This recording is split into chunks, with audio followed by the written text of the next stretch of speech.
নবী কোরআন পড়তে না, জিব্রাইলে ডিপ্পা পড়াইছে। কথা বলতে না, নবীর জিব্বা জিব্বা জিব্রাইলে পড়াইছে। আর এটা হইল অনেক পুরান কথা, এগুলি বুঝতে হবে।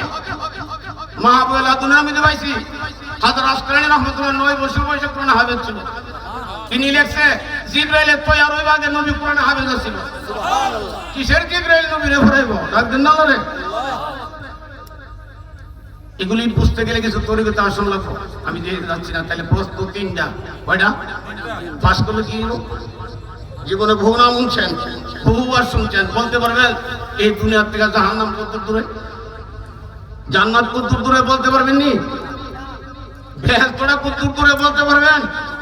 আমি 2টা হাদিস দিয়ে প্রমাণ দিয়ে যাবো বেহেশতটা কত দূরে দুনিয়ার থেকে। রাখবেন না লরে। জাহান্নাম কত দূরে শুনেন, বেশি দূর না বাবা, বেশি দূর না। প্রশ্ন করা হবে 3টা। রাখবেন না লরে। মান রাব্বুকা, নাকি তোমার রব কেডা? মান দিনুকা, তোমার ধর্মের নাম কি? যদি ইসলাম বলতে পারে, ইসলাম বলতে পারবো কেডাই? নামাজ না পড়লে না ছাড়লে কি? ধর্মের মূল, ইবাদতের মূল হইল নামাজ। ইবাদতের মূল কি? নামাজ। ও নামে নামাজ হচ্ছে না।